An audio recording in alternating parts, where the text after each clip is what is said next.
안녕하세요. 저는 경기도 수원에 살고 있는 이제 곧 마흔을 바라보는 평범한 직장인 여성입니다. 오늘 제가 들려드릴 이야기는요. 제 인생에서 가장 믿었던 사람에게 가장 잔인하게 뒤통수를 맞았던, 정말 꿈에서라도 다시는 겪고 싶지 않은 그 지옥 같았던 몇 달간의 기록이에요.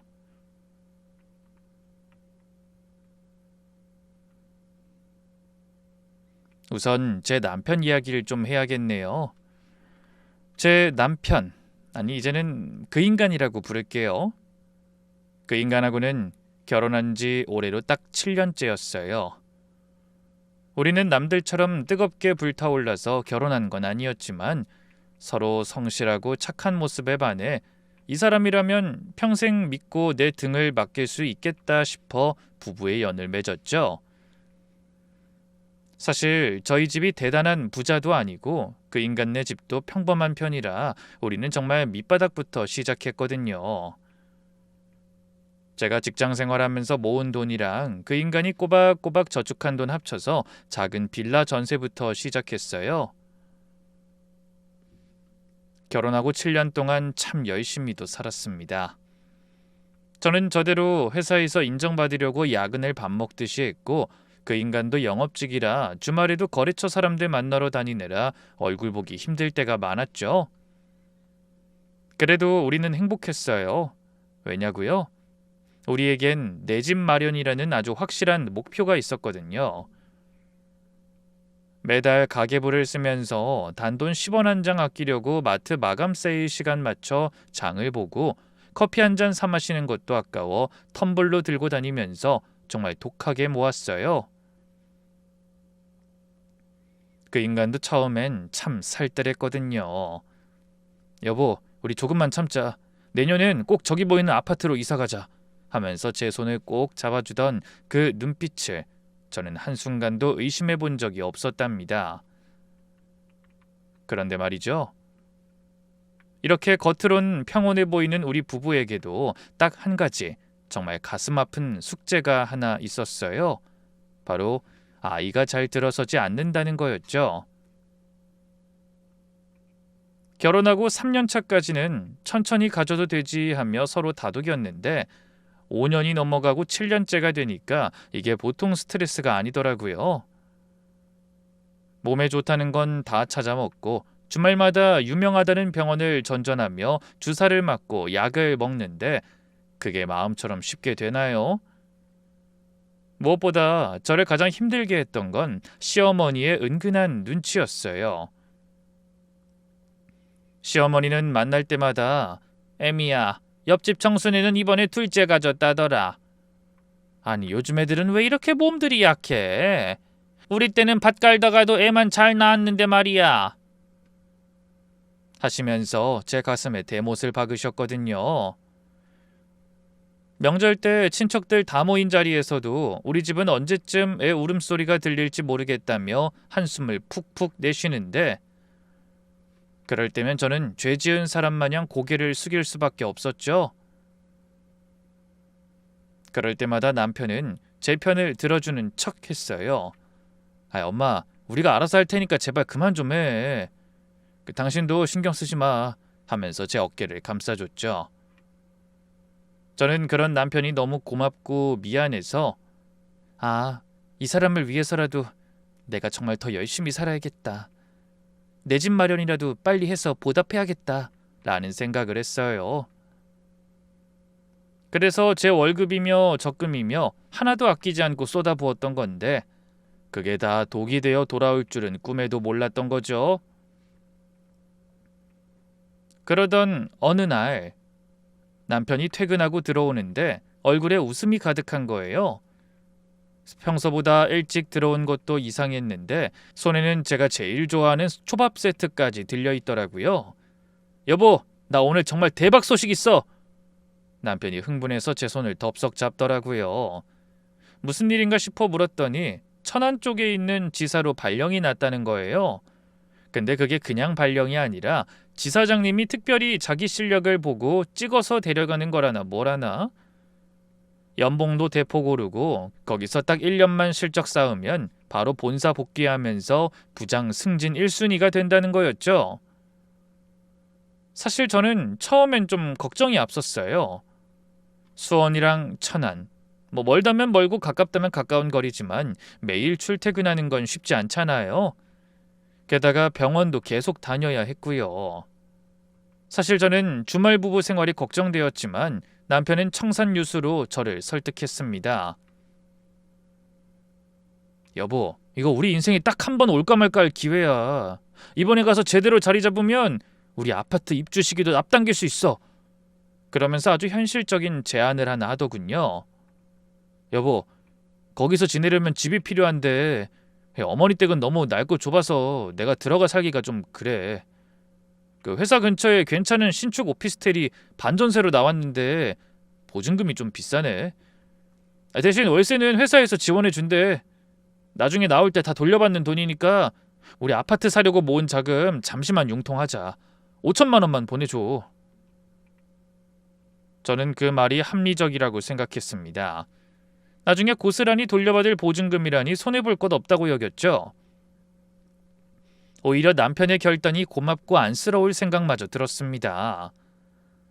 그렇게 5천만 원이 남편에게 넘어갔죠. 다음날 바로 시어머니한테 전화가 왔어요. 아주 목소리가 평소보다 10배는 더 상냥하시더라고요. 애미야, 얘기 들었다. 우리 아들이 거기 치사로 가게 됐다면서? 아이고, 기특한 녀석. 우리 아들 거기 있는 동안은 밥도 꼬박꼬박 챙겨 먹이고 빨래도 다 해줄 테니까 넌 걱정 마라. 응? 시어머니가 그렇게 말씀하시니까 정말 마음이 놓였죠. 그동안 고부 갈등 때문에 서운했던 마음이 눈 녹듯 사라지는 기분이었어요. 아, 어머님도 결국은 우리 아들 잘 되는 거 바라시는구나 싶었고요. 그게 시작이었습니다. 지사 사람들과 첫인사가 중요하다며 양복을 새로 맞춰야 한다. 구두가 낡았다. 지사 사람들 술 한잔 사줘야 한다. 하루가 멀다고 돈 들어갈 일이 생기더라고요. 게다가 반찬 해주시는 어머니 관절이 안 좋으셔서 이래저래 돈이 들어가고 또 어머님 소파 바꿔드리는데 비싼 거 좋은 거 사드린다며 돈을 쓰고 끝이 없었죠. 여보, 우리 아파트 중도금 치러야 하는데 이렇게 갑자기 돈을 많이 써도 될까? 제가 조심스럽게 물었더니 남편이 버럭 화를 내는 거예요. 당신은 참, 내가 가서 연봉 오르는 거 생각 안 해? 이건 다 투자를 하는 거야. 투자.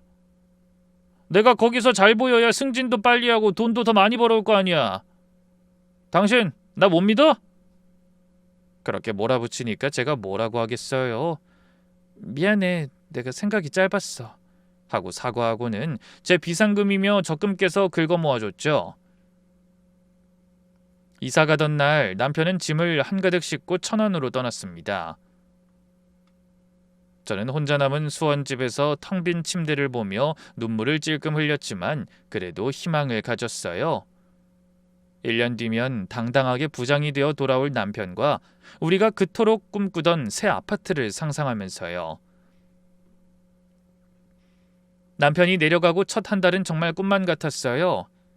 매일 저녁 퇴근하면 영상통화가 왔거든요. 오히려 애틋하고 연애 시절로 돌아간 듯한 착각마저 들었습니다. 남편은 시어머니가 차려주신 진수성찬을 자랑하기도 하고 여보 보고 싶어 주말에 빨리 갈게 라며 달콤한 말도 속삭여줬죠. 시어머니도 가끔 전화를 받고받아선 애미야 우리 아들 내가 아주 돼지로 만들고 있으니까 걱정 마라 하며 웃으시곤 했어요. 그렇게 남편이 천안으로 내려가고 2달째 접어들 무렵이었을까요? 매일 저녁 제 하루의 유일한 낙이었던 영상통화가 조금씩 뜸해지기 시작하더라고요. 처음엔 오늘 회의가 너무 길어졌어. 지사님이랑 술 한잔하고 들어가는 길이라 얼굴이 엉망이야 라며 핑계를 대는데 처음엔 정말 그런 줄만 알았죠. 타지에 가서 인정받으려고 저렇게 고생하는데 내가 서운해하면 안 되지 싶어 오히려 제가 더 다독였어요. 그런데 말이죠. 사람이 참 이상해요. 어느 순간부터 촉이라는 게 오더라고요. 한 번은 금요일 저녁에 너무 보고 싶은 마음에 여보, 내가 내일 아침 일찍 천안으로 내려갈게. 당신 좋아하는 갈비찜에서 갈 테니까 같이 점심 먹자. 라고 했거든요. 그런데 남편 반응이 예전 같지 않은 거예요.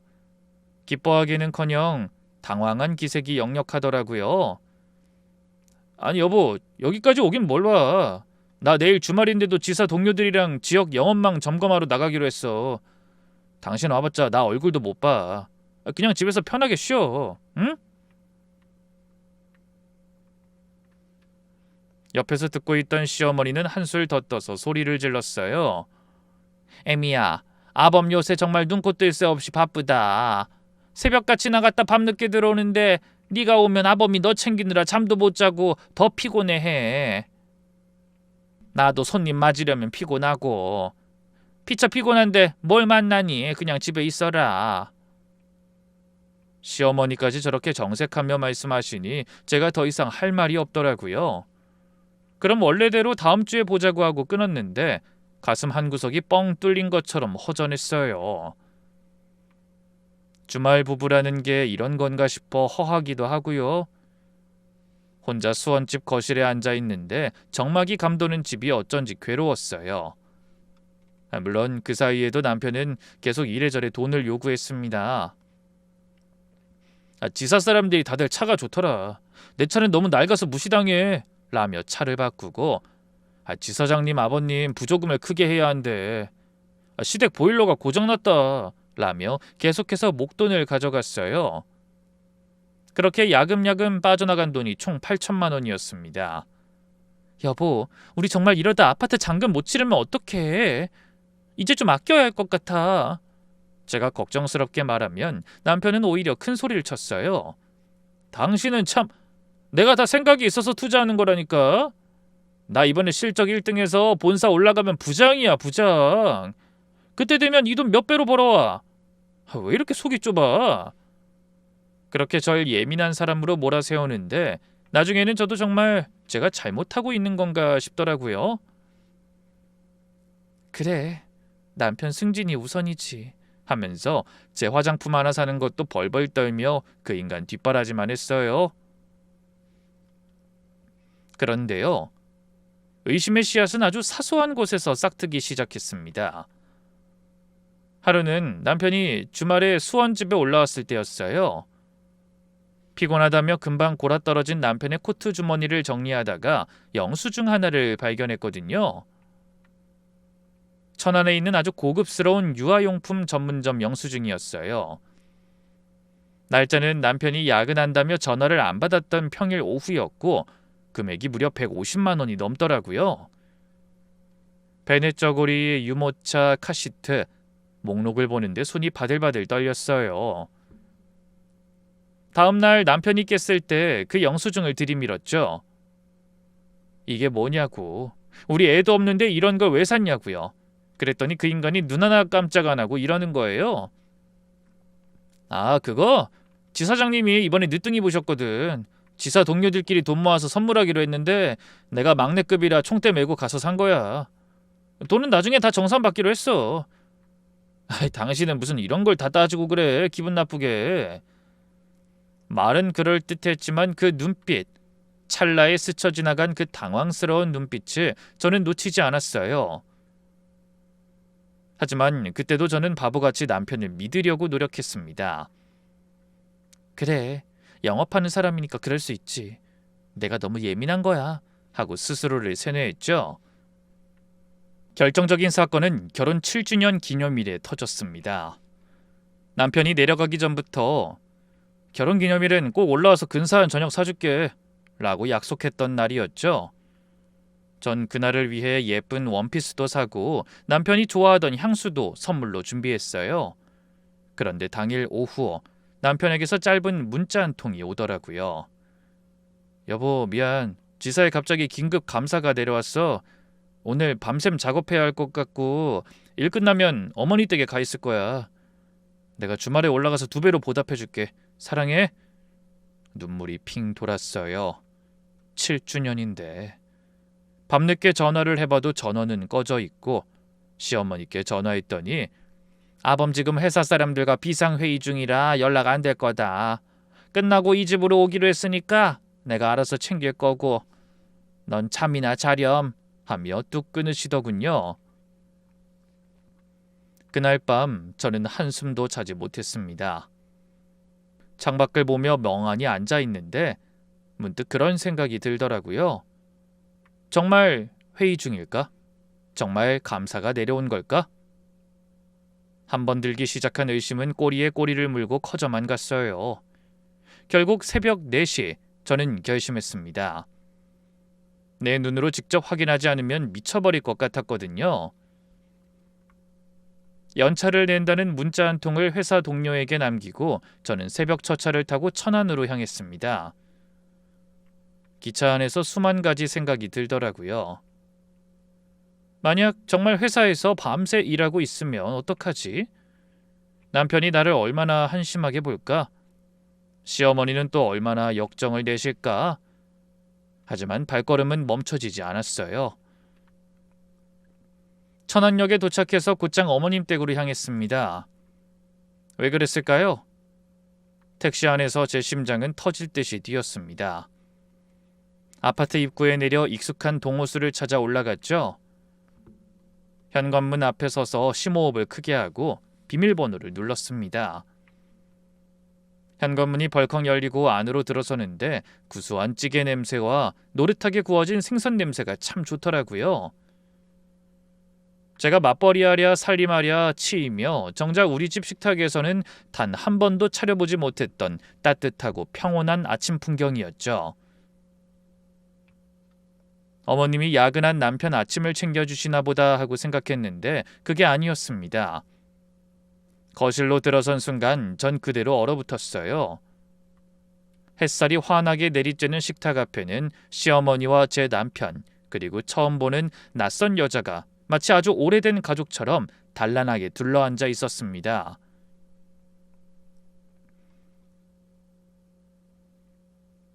집에서는 늘 피곤하다며 손가락 하나 까딱 않던 남편이 그곳에선 편안한 실내복 차림으로 웃으며 여자에게 반찬을 얹어주고 있더라고요. 제가 들어서자마자 세 사람의 수저질이 멈췄고 정적이 흐르는 가운데 그들은 마치 귀신이라도 본 것처럼 저를 멍하니 바라봤습니다. 제가 벙쪄서 누구세요? 당신 누구냐고? 라며 떨리는 목소리로 물었을 때 그 여자가 당황한 듯 조심스럽게 자리에서 일어났습니다. 그런데 여자의 배가 눈에 띄게 불러있더군요. 그 순간 제 머릿속에 남편의 코트 주머니에서 발견한 150만 원짜리 유아용품 영수증이 떠올랐습니다. 여보, 이게 뭐야? 제가 물어도 아무도 답을 해주지 않았어요. 무슨 상황인지, 저 여잔 왜 남의 집 식탁에서 같이 아침을 먹고 있는 건지 설마 아닐 거야. 애써 부정하려 했지만 여자를 감싸 안으며 저를 경계하는 남편의 그 비겁한 눈빛이 모든 것이 잔인한 진실임을 말해주고 있었습니다. 기가 막혀 숨조차 쉬어지지 않는데 시어머니는 오히려 당당하게 수저를 탁 내려놓으며 제 앞을 가로막더군요. 예, 너 일단 진정하고 나랑 얘기 좀 하자. 라며 적반하장으로 나오는 그 태도에 온몸의 피가 거꾸로 솟는 기분이었죠. 남편이란 인간은 제 시선을 피하며 그 여자를 보호하듯 감싸고는 저를 투명인간 취급하며 안방으로 들어가 문을 쾅 닫아버렸습니다. 그 닫힌 문 너머로 제 인생이 무너지는 소리가 들리는 것 같았어요. 그때서야 정신이 번쩍 들어 저는 미친 듯이 안방문을 두드리고 발로 차며 고함을 질렀습니다. 나와! 당장 나와서 내 눈 똑똑히 보고 말해, 이 짐승들아! 그렇게 악을 써댔는데 안방문 앞을 막아서더니 시어머니가 제 어깨를 거칠게 밀치며 소리를 지르는 겁니다. 이게 어디서 행패야? 남의 집 귀한 아침부터 무슨 짓이야? 하는데 제가 심장이 터질 것 같더라고요. 저는 그 손을 뿌리치며 더 크게 악을 썼어요. 남의 집? 여기가 왜 남의 집이에요? 저 어머니 며느리예요. 내 남편이 있는 여기가 왜 남의 집이냐고요? 한참을 그렇게 시어머니와 엉겨붙어 몸싸움을 벌이고 있을 때 안방문이 벌컥 열리더니 남편이란 인간이 뛰쳐나왔습니다. 아, 그만 좀 해! 당신 진짜 미쳤어? 여기가 어디라고 와서 소란이야? 미안하다는 사과는커녕 저를 정신나간 범죄자 취급하는 그 눈빛에 제 이성이 완전히 끊어졌습니다. 누가 누구한테 할 소리야? 내가 소란을 피워? 아니면 여기서 짐승처럼 뒹구는 너희들이? 제가 미친 사람처럼 소리를 지르니까 그러더니 제 팔을 덥석 잡고 현관 쪽으로 끌어내려고 하더라고요. 아, 일단 나가서 얘기해. 아, 여보 진정하고 일단 나가자. 놓으라고! 이 더러운 손 놓으란 말이야. 내가 준 돈으로 내 아파트 중도금 낼 돈으로 여기서 첩질하고 있었던 거야? 어머님은 다 알고 계셨잖아요. 저랑 통화할 때마다 회의 중이다, 야근 중이다 거짓말하신 게 다 전현이랑 살림 차린 거 숨겨주시려고 그런 거냐고요? 저는 바닥에 주저앉아 짐승 같은 울음을 토해내며 흐느꼈습니다. 온몸에 뼈마디가 녹아내리는 것 같았죠. 7년이란 세월이 통째로 부정당한 비참함에 숨조차 제대로 쉬어지지 않았어요.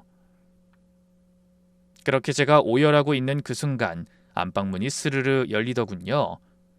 그 여자가 얼굴을 하얗게 질린 척 연기하며 배를 부여잡고 기어 나오듯 나타났습니다.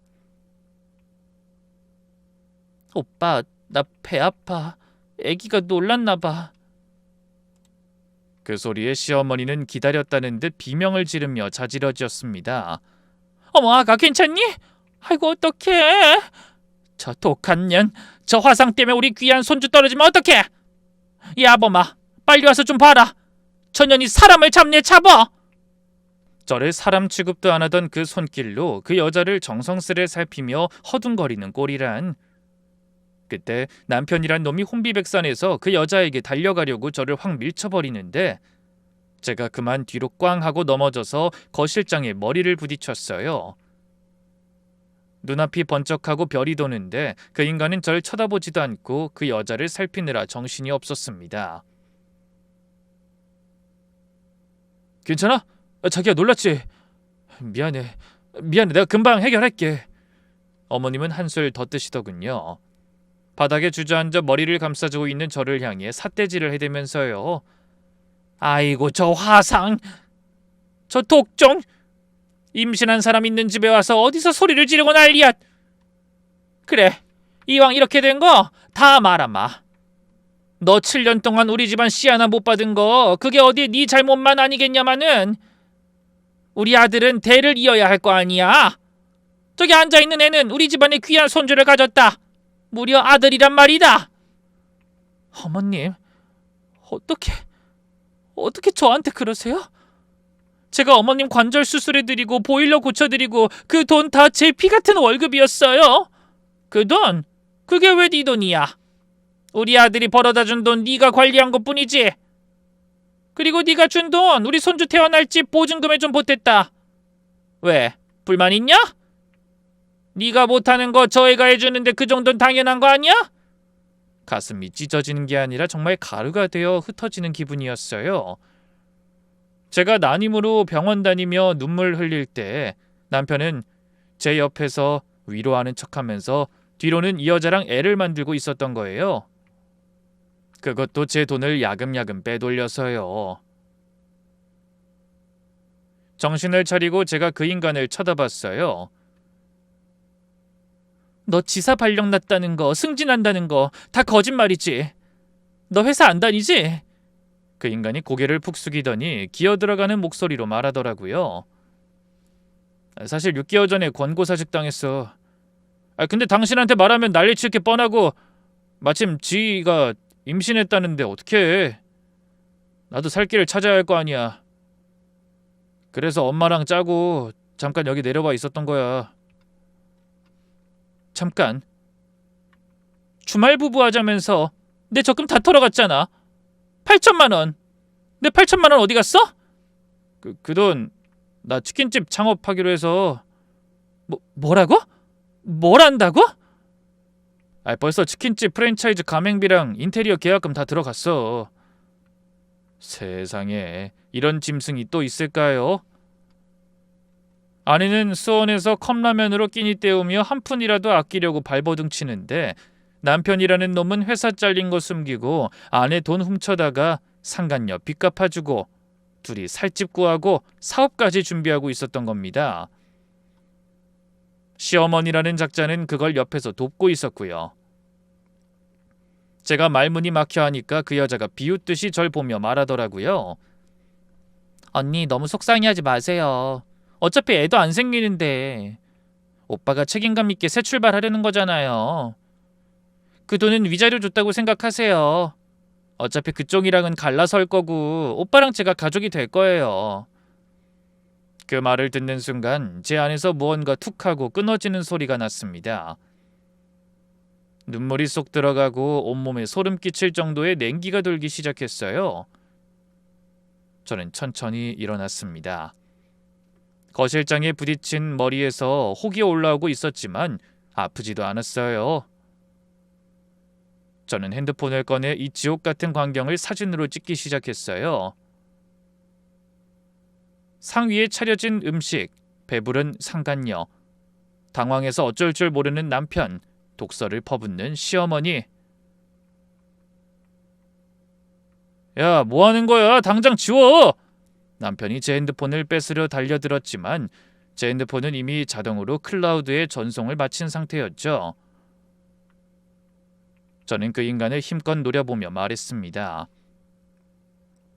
그래, 가족 좋지. 너희들끼리 어디 한번 잘 먹고 잘 살아봐. 대신 내가 준 돈 8천만 원 그리고 네가 빼돌린 퇴직금 단돈 1원까지 다 돌려받을 거야. 그리고 너희들 인생 내가 어떻게 박살내는지 똑똑히 지켜봐. 뭐? 저게 진짜... 야, 너 어디 가? 시어머니의 그 소름 끼치는 고함을 뒤로하고 저는 시댁문을 박차고 나왔습니다. 복도로 나오자마자 긴장이 풀렸는지 다리에 힘이 툭 풀리더라고요.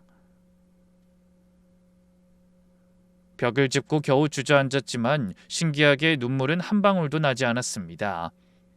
아니 솔직히 말하면 울 자격조차 없다고 생각했어요. 내 눈을 가리고 내 귀를 막았던 그 멍청한 믿음을 이제는 증오로 바꿔야 했으니까요. 엘리베이터 거울에 비친 제 모습은 그야말로 처참했습니다. 헝클어진 머리에 눈물 범벅이 된 얼굴, 그리고 그 인간이 밀쳐서 거실장에 부딪힌 이마에는 커다란 혹이 솟아올라 있었죠. 그런데 그 거울 속에 제 눈빛만은 그 어느 때보다 날카롭게 빛나고 있었습니다. 기다려. 너희들이 내 돈으로 차린 그 행복이란 이름의 쓰레기장 내가 하나하나 다 불태워버릴 테니까.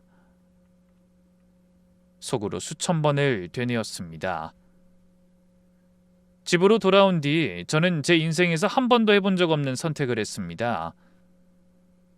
평생을 성실하게만 살아왔던 제가 그날로 회사에 사표를 던졌어요. 도저히 일을 할 수 있는 정신 상태가 아니었거든요. 휴대폰 전원도 꺼버리고 외부와의 연락을 완전히 차단한 채 폐인처럼 지내기 시작했습니다. 평소 입에도 대지 않던 술을 사다가 매일 밤 마셨습니다. 집안은 금세 빈 술병과 편의점에서 대충 사온 음식물 쓰레기로 엉망이 됐죠. 낮인지 밤인지도 모른 채 거실 소파에 취해서 널브러져 있는 게 일상이었습니다. 그러던 어느 날 도어락 눌리는 소리에 정신이 번쩍 들었습니다. 남편 놈이었어요. 그 인간은 집안 꼴을 보더니 처음엔 좀 놀라는 것 같더니 이내 코를 막으며 인상을 찌푸리더군요. 자기 짐을 챙기러 온 모양이었습니다. 옷가지들을 대충 가방에 쑤셔 넣으며 저를 보더니 비웃듯 모욕을 주더군요. 야, 너 꼴이 이게 뭐냐? 아유, 정말 한심하다 한심해. 기가 막혀서 제가 물었습니다. 한심하다고? 누구 때문인데? 이렇게 된 게 누구 때문인데? 그러하자 그 인간이 정말 뻔뻔하게 반문하더라고요. 그러니까 네가 애를 낳았으면 이런 일이 없었잖아. 다 네가 자초한 거야. 그 말에 눈이 뒤집히는 것 같았습니다. 에? 애는 핑계일 뿐이야. 네가 언제 그렇게 임신이 간절했어? 나한테 티낸 적도 없었으면서? 그냥 바람 피우다가 시어머니한테 들킨 거고 아들에 미친 너희 엄마 만족시켜주는 여자인 것 뿐이잖아. 악을 쓰며 소리를 지르자 남편은 짜증난다는 듯 가방을 챙겨 나가버렸습니다. 다시 혼자 남은 집안에서 저는 또 술을 마셨고 그대로 소파에서 잠이 들었습니다. 얼마나 지났을까? 끊임없이 울리는 진동소리에 눈을 떴습니다. 휴대폰을 켜보니 고등학교 동창이자 지금은 이혼 전문 변호사로 이름 날리고 있는 친구 녀석에게 부재중 전화가 수십 통 와 있더군요. 녀석이 한국에 돌아왔다며 만나기로 했던 약속을 제가 완전히 잊고 있었던 겁니다. 나 한국 돌아왔다. 내일 약속 있지 않았지? 라는 메시지 뒤로 제 답이 없자 무슨 일 있냐며 계속 연락을 한 거였죠. 뒤늦게 정말 미안하다고 며칠만 미루면 안 되겠냐고 떨리는 손으로 답장을 보냈습니다. 그런데 바로 전화가 오더라고요. 야, 너네 집 밑에서 차 대고 3시간째 기다리고 있었어. 문 열어. 더 이상 피할 수 없다는 생각에 정말 창피했지만 아파트 문을 열어줬습니다. 집 안으로 들어온 친구는 술병이며 편의점 음식이 널브러진 꼴을 보고 분명 놀란 눈치였지만 의외로 차분하게 말하더군요. 야, 조금만 더 늦었으면 나 경찰 불러서 문 딸 뻔했잖아. 너 내가 뭐 하는 사람인 줄 알지? 이 꼴 만들기 전에 나한테 연락하지 그랬어? 사정 설명하지도 않았는데 친구는 쪽집게 도사처럼 제 상황을 다 맞추더군요. 남편이 바람 피웠냐? 다른 살림 차렸어? 시어머닌 당연히 남편 편만 들겠지? 그 말에 참았던 눈물이 터져나왔습니다. 친구는 제 등을 토닥이며 말했습니다. 이제 됐어. 내가 왔잖아. 이제 그 인간들이 누리고 있는 거 하나도 남김없이 다 불태워버리자. 친구는 제 목소리만 듣고도 상황의 심각성을 직감하고 절 일으켜 세웠습니다. 하지만 전 바로 움직이지 않았어요. 그 인간이 오픈한다던 치킨집, 상간녀와 살고 있는 아파트, 그게 다 제 피 같은 돈으로 세워진 모래성이잖아요. 무너뜨리기 전에 기초공사부터 제가 직접 확인해야 했습니다. 우선 저는 그 인간이 말한 치킨집 가맹 본사를 찾았습니다. 제가 누굽니까? 7년 동안 그 인간 뒷바라지하며 가계부 1원 한 장 틀리지 않게 적어온 사람이에요. 남편 휴대폰으로 왔던 문자들을 복기해보니 어느 브랜드인지 금방 알겠더라고요. 본사 담당자를 만나서 제가 남편의 대리인인 척하며 은근슬쩍 물어봤죠.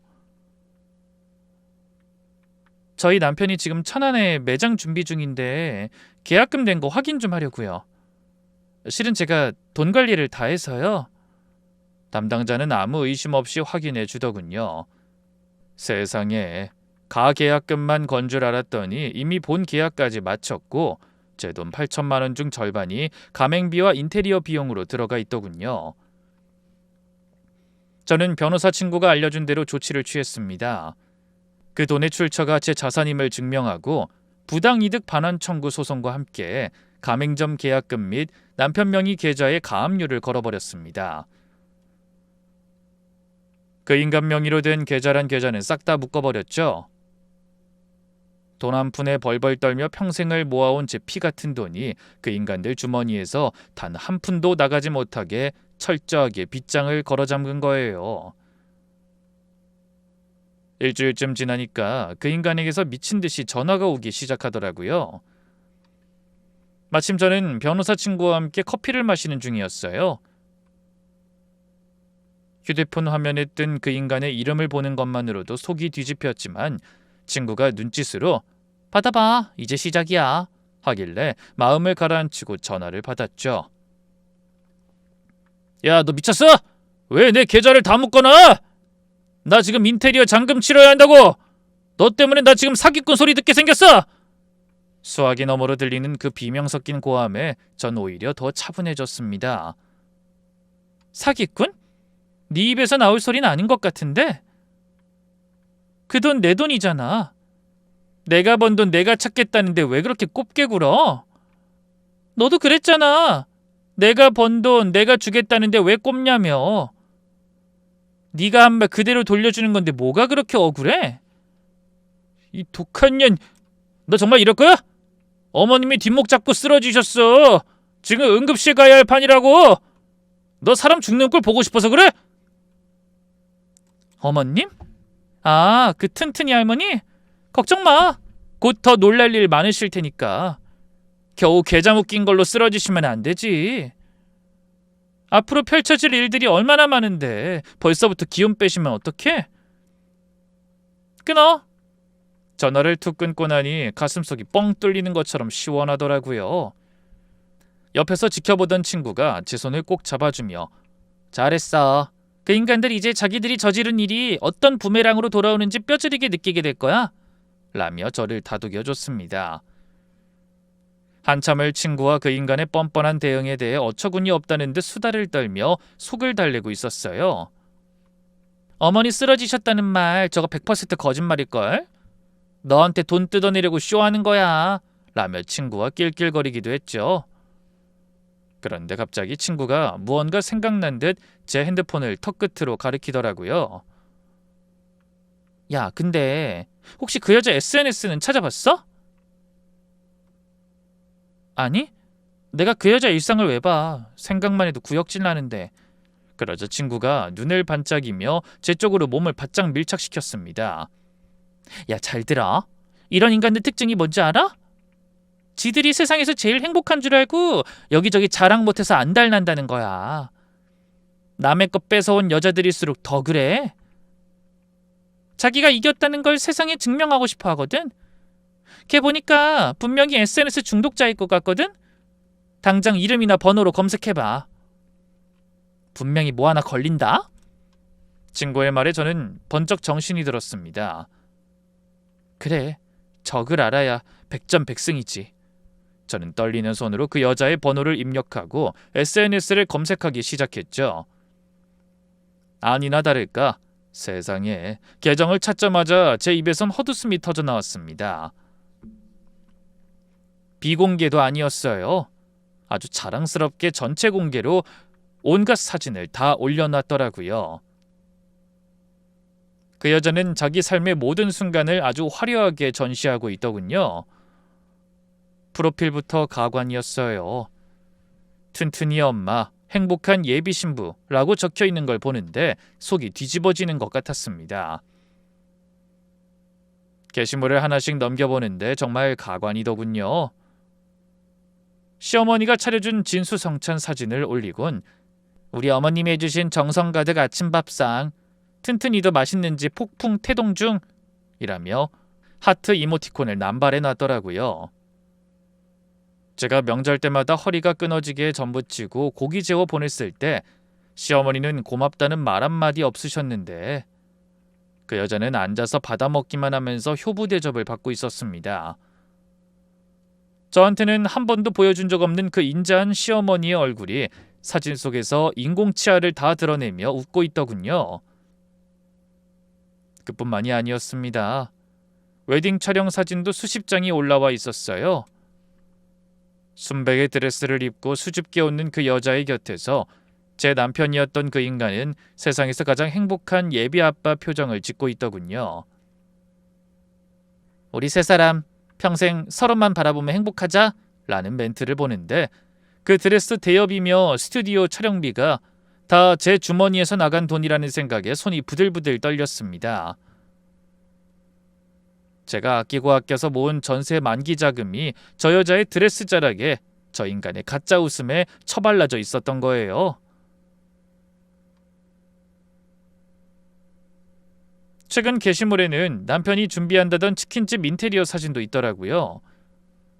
매장 인테리어 해야 하는데 골치 아픈 일이 생겨서 그래도 우리 신랑이 다 해결해 줄 거라 믿어. 대박 나자 우리 가족 이라더군요.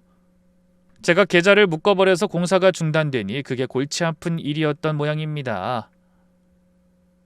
참나 남의 돈으로 장사 시작하면서 골치가 아파? 아주 기가 막혀서 말이 안 나왔죠. 우리 신랑이라니. 그 신랑이 지금 자기 와이프한테 소송당해서 계좌가 다 묶인 줄도 모르고. 해맑게 올린 글을 보니 실소가 터져 나왔습니다. 가장 충격적인 건 상견례 후기였습니다. 그 여자의 부모님과 제 남편이 함께 찍은 사진이 있었는데 부모님이 우리 신랑 너무 듬직하다고 좋아해 주셨다. 헤헤. 이제 정말 실감나네? 라고 적혀 있더라고요. 상대 부모는 알고 있을까요? 자기 사위 될 놈이 이미 유부남이고 지금 뺏어온 이 모든 행복이 다른 여자의 피눈물이라는 걸요. 그런데요. 제 친구가 갑자기 제 핸드폰을 가져가서 한참 살펴보더니 헛웃음을 쳤습니다. 그 여자 얼굴 위주로 보느라 제가 미처 보지 못한 서류 봉투 사진을 확인한 거예요. 얘 정말 관심 받고 싶어서 미친 애구나. 친구가 보여준 건 놀랍게도 법원 서류 봉투를 찍은 사진이었습니다. 드디어 복잡한 서류 정리 끝. 법적으로도 자유의 몸 된 우리 오빠. 그간 미친 여자랑 사느라 고생 많았어. 저는 황당해서 한참이나 그 사진을 봤어요. 저희는 아직 이혼하지 않았거든요. 우린 아직 이혼 안 했는데? 당연하지. 이런 짓 불륜녀들이 가끔 해. 남편 과거 밝혀질까봐 무서우니까. 이거 근데 사문서 위조야. 너랑 이혼했다고 가짜 판결문 만들어서 저쪽 부모님한테 보여준 거야. 그러니까 저 집안에서 결혼을 허락했겠지. 안 그래? 피가 거꾸로 솟았습니다. 유부남인 것도 모자라 서류까지 위조해 사기 결혼을 하려 하다니. 친구는 이거 콩밥 제대로 먹일 수 있겠다 라며 헛웃음을 지었고 저는 사진 속에서 인자하게 웃고 있는 그 여자 부모의 얼굴을 보며 결심했어요. 이 가짜 연극을 끝낼 시간이라고요. 우리는 가장 최근 게시물에서 결정적인 단서를 발견했습니다. 드디어 청첩장 나왔어요. 너무 예쁘죠? 라며 찍어 올린 사진 한 장. 사진 속 청첩장에는 결혼식장 이름과 날짜, 시간이 아주 선명하게 고스란히 노출돼 있었습니다. XX 호텔 그랜드 볼룸, 이번 주 토요일 오후 1시. 여기 가자. 제 눈빛이 변하는 걸 보고 변호사 친구가 조심스럽게 물었습니다. 여기 찾아가서 소란 피웠다가 너 명예훼손으로 고소당할 수도 있어. 곤란해질 텐데 괜찮겠어? 저는 청첩장 사진을 뚫어지게 쳐다보며 담담하게 대답했습니다. 상관없어. 벌금? 내 자신 있어. 내가 번 돈 그 인간들한테 퍼주는 것보다 국가에 벌금을 내는 게 100배 1000배 더 속 시원해. 그 인간들 망신만 줄 수 있다면 나 전과자 돼도 좋아. 제 단호한 태도에 친구는 한참을 말없이 절 바라보더니 결국 한숨을 내쉬며 고개를 끄덕였습니다. 아우 독한 년. 알았다. 너 내 친구 아니고 의뢰인이었으면 나 절대 이렇게 안 해.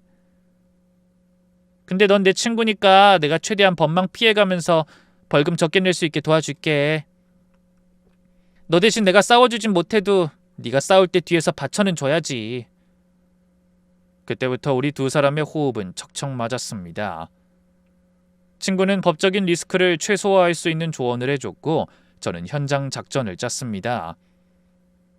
우리는 결혼식 며칠 전 미리 그 호텔을 찾아가 동선 체크까지 마쳤습니다. 자, 신부 대기실은 여기고 하객들 식권 받는 곳은 저기야. 양가 부모님이 서 계실 위치는 여기쯤 되겠네. 드디어 결전의 토요일이 밝았습니다. 저는 제 인생에서 가장 비싼 정장을 꺼내 입고 가장 독한 향수를 뿌렸습니다. 거울 속에 저를 보는데 처량한 피해자가 아니라 전쟁터로 나가는 장수처럼 보이더군요. 예식 30분 전 하객들이 북적이기 시작하는 골든타임에 저는 예식장 로비 한복판에 섰습니다. 가방 안에는 어젯밤 밤새도록 프린트한 수백 장의 전단지가 들어있었죠. 여러 장을 묶어 스테플러로 찍어놓은 전단지에는 그 인간과 상간녀의 다정한 웨딩 사진, 그리고 저와 찍은 옛날 웨딩 사진, 그 인간이 제 남편임을 증명하는 최근 메신저 내용, 그리고 그 남자와 저의 진짜 혼인관계 증명서가 다 들어가 있었어요. 하객들이 몰려들 때쯤 저는 전단지를 뿌리며 외쳤습니다. 안녕하세요. 오늘 신랑은 저와 현재 법적으로 혼인 상태인 유부남입니다. 신부 측 부모님께 보여드린 이혼 판결문, 그거 다 포토샵으로 조작된 위조 문서입니다. 로비는 순식간에 아수라장이 되었습니다. 여기 증거가 있습니다. 이 남자는 제 돈 8천만 원을 훔쳐서 이 결혼식장을 잡았고 가짜 이혼 서류로 신부 측 부모님을 속였습니다. 지금 신랑은 땡전 한 푼 없는 신용불량자, 예정자입니다. 종이를 받아든 하객들의 얼굴이 경악으로 물들었고 여기저기서 어머 이게 뭐야, 세상에 유부남이었어 하는 비명이 터져나왔습니다. 뒤늦게 소식을 듣고 달려온 남편놈의 친구들과 시댁 친척들이 제 팔을 붙잡고 종이를 뺏으려 난리를 쳤습니다. 야, 너 미쳤어? 이게 무슨 짓이야? 당장 안 나가? 남편의 동창이라는 놈이 제 어깨를 밀치더군요. 저는 눈 하나 깜짝 안 하고 그놈 얼굴에 전단지 뭉치를 확 뿌려버렸습니다. 왜? 진실이 밝혀질 게 무서워? 너희들도 다 알고 있었잖아. 친구라는 놈들이 유부남인 거 뻔히 알면서 여기 와서 박수치고 앉아있어? 너희들도 다 공범이야. 그때 저 멀리서 시어머니가 한복 치마를 휘날리며 달려왔습니다. 저 독종, 저 미친년 잡아라! 라며 소리를 지르는데 전 오히려 로비 한복판에서 목소리를 높여 사자후를 토해냈습니다. 여러분, 여기 있는 이 할머니가 바로 자기 아들 첩질하는 거 도와주고 며느리 돈 8천만 원 훔쳐서 이 결혼식 올린 장본인입니다. 손주 가졌다고 좋아하시더니 남의 피눈물로 올린 결혼식이 오죽이나 축복받겠어요? 똑똑히 보세요. 이게 바로 당신들이 축하하러 온 인간들의 실체입니다. 호텔 보안 요원들이 달려와 저를 질질 끌고 나가려 했지만 저는 끝까지 전단지를 하객들 쪽으로 내던졌습니다. 소동이 커지자 신부 대기실에 있던 상간녀가 순백의 드레스 차림으로 뛰쳐나왔습니다. 화사한 메이크업이 무색하게 얼굴은 잿빛으로 변해 있더군요. 하객들의 따가운 시선과 바닥에 뒹구는 전단지를 본 그 여자는 제 발치에 툭 쓰러지듯 주저앉았습니다. 언니, 나 임신했잖아. 태교야, 안 좋아. 제발 이러지 마. 우리 애기 잘못되면 언니가 책임질 거야? 상간녀가 제 앞에 무릎을 꿇고 울더군요. 그 가증스러운 눈물에 저는 차갑게 쏘아붙였습니다. 태교? 내 돈으로 첩질하면서 태교가 되니? 네 뱃속에 있는 애가 네가 저지른 짓을 알면 얼마나 부끄러워할지 생각은 안 해봤어? 야, 너 곧 그 빌라에서도 쫓겨날 거야. 그거 월세 보증금도 가압류 들어갔거든. 네 오빠? 걔 지금 신용불량자 되게 생겼는데 너랑 애를 책임질 것 같아? 꿈 깨. 넌 오늘부로 세상에서 가장 비참한 신부가 된 거야. 결국 결혼식은 완전히 난장판이 되어 취소되었습니다.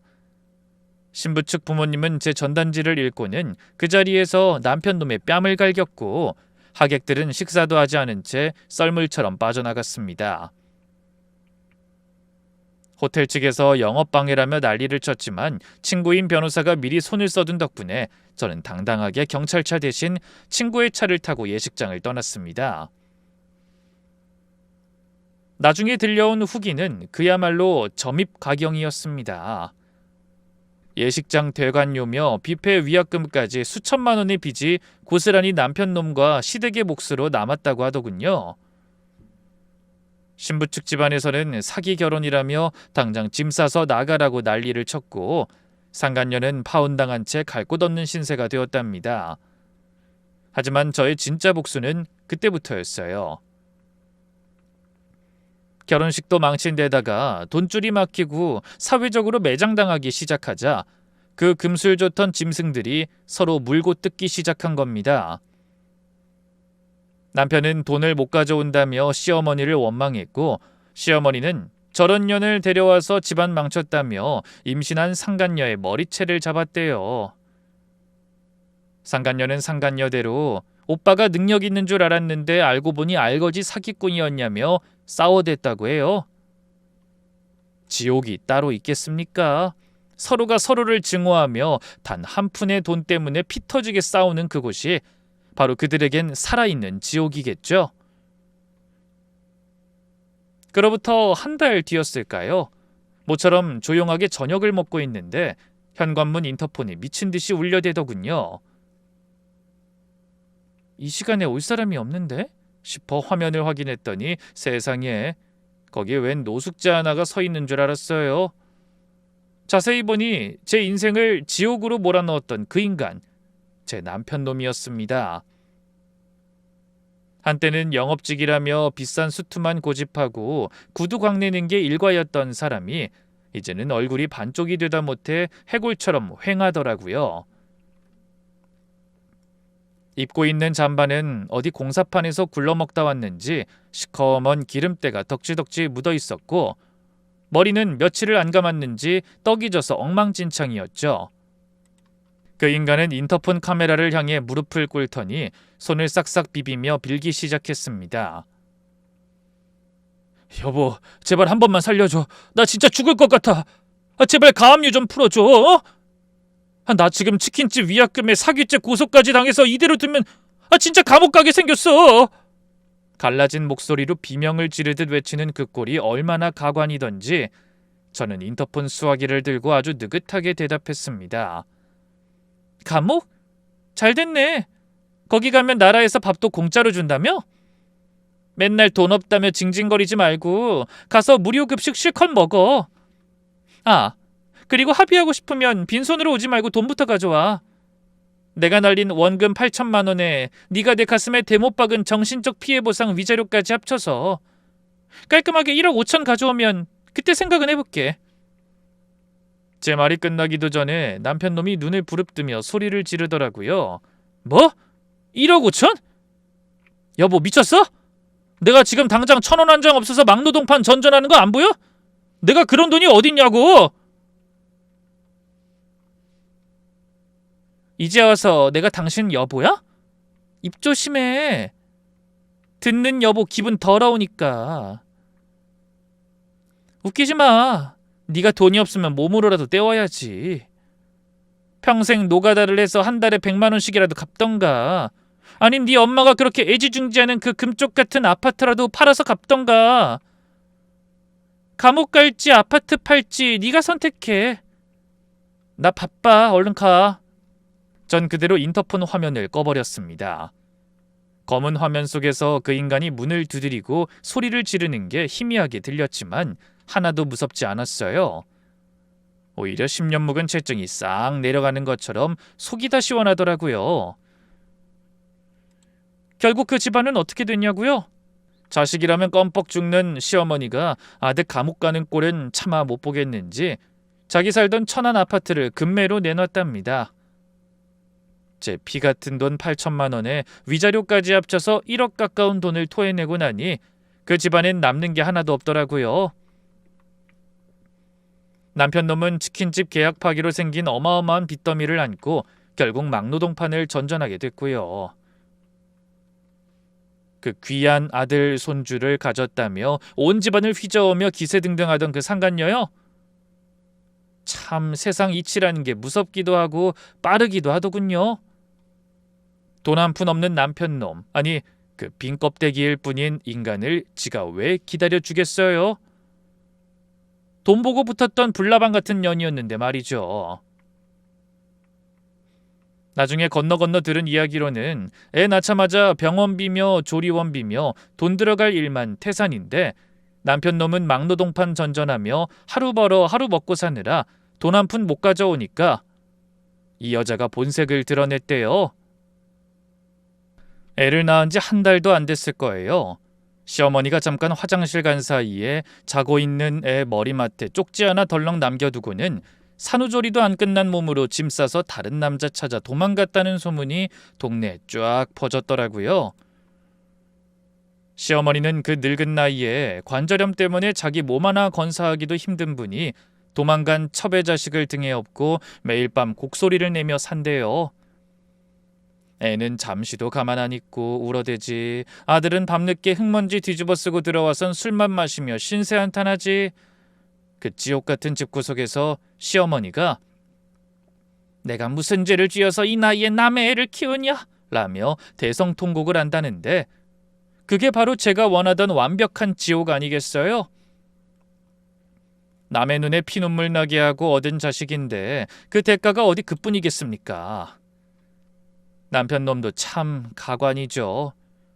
예전에는 깔끔한 수트 차림으로 영업하며 사람들 만나고 다녔는데 이제는 치킨집 위약금 갚으랴, 제 돈 8천만 원 돌려주랴, 사기꾼 소리 안 들으려고 막노동판에서 무거운 짐 나르며 하루하루 죽지 못해 산대요. 손은 다 터지고 얼굴은 검게 그을려서 예전에 그 번듯했던 모습은 찾아볼 수가 없다더군요. 지금요? 저는 이혼 서류 깔끔하게 정리하고 그 인간들한테 받아낸 돈으로 제 이름으로 된 작은 아파트 하나 샀습니다. 7년 만에 처음으로 누구의 눈치도 보지 않는 온전한 내 집이 생긴 거죠.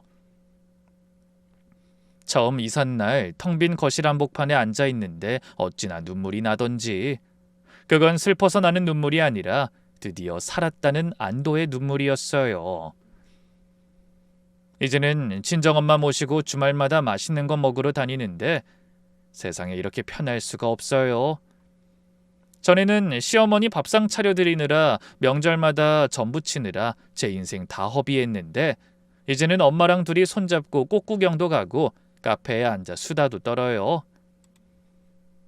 우리 엄마 사위 눈치 보느라 저희 집에 한번 오시는 것도 조심스러워 하셨는데 이제는 제 집 안방에서 대자로 뻗어 주무시는 거 보면 가슴 한 구석이 찡하면서도 참 행복합니다.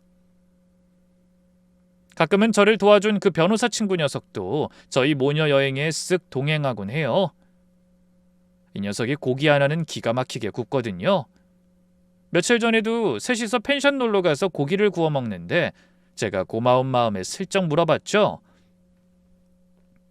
야, 너도 이제 능력 있고 돈도 잘 벌겠다. 좋은 사람 만나서 정착해야지. 너 같은 1등 신부감이 왜 혼자야? 그랬더니 녀석이 아주 질색을 하며 상추쌈을 입에 밀어넣고는 코웃음을 치더라고요. 야, 말도 마. 내가 이 바닥에서 이혼 사료만 수천 장을 만진 사람이야. 매일같이 네 전남편 같은 짐승들을 보고 기상천외한 배신들을 소설보다 더 리얼하게 접하는데 내가 제정신으로 결혼을 하겠냐? 산전수전 공중전까지 다 본 결과 이 세상에 끝까지 믿을 놈 하나 없더라. 난 그냥 너랑 맛있는 거나 먹고 돈 벌어서 해외여행이나 다니면서 화려한 싱글로 살란다. 내 사전에 결혼은 절대로 없어. 그 단호한 말투에 저희 엄마랑 셋이서 얼마나 배꼽을 잡고 웃었는지 몰라요. 친구 말이 맞아요. 누군가에게 기대어 행복을 구걸하기보다 내 발로 땅을 딛고 서서 내 사람들과 웃으며 사는 게 진짜 행복이더라고요. 가끔 세수하다 거울을 보면 그날 거실장에 부딪혀놨던 혹자국이 미세하게 보이는 것 같기도 하지만 이제는 전혀 아프지 않습니다. 오히려 그 자국이 제게는 훈장 같아요. 다시는 너를 속이게 두지 마라. 어떤 순간에도 당당하게 네 인생을 살아라. 라고 매일 아침 말해주는 승리의 훈장 말이에요. 여러분, 가족이란 이름으로 참는 게 미덕인 시대는 지났습니다. 나를 존중하지 않고 기만하는 사람은 가족이 아니라 그냥 타인보다 못한 괴물일 뿐이에요. 혹시 지금 이 순간에도 그래도 남편인데, 그래도 시댁인데 하며 망설이고 계신 분들 계시나요? 용기 내세요. 그 숨막히는 문을 박차고 나오는 게 죽기보다 무서울지 몰라도 딱 한 걸음만 떼면 그 뒤로는 상상도 못했던 넓은 세상이 펼쳐져요. 남의 피눈물로 세운 가짜 행복은 언젠가 무너지게 되어 있고 스스로 일어선 사람의 진심은 절대로 배신하지 않습니다. 그 문을 열고 나오는 순간 비로소 진짜 여러분의 인생이 시작될 겁니다. 제 긴 이야기 끝까지 들어주셔서 정말 감사합니다. 저 이제 정말 행복합니다. 여러분도 부디 당당하게 행복해지시길 빌게요.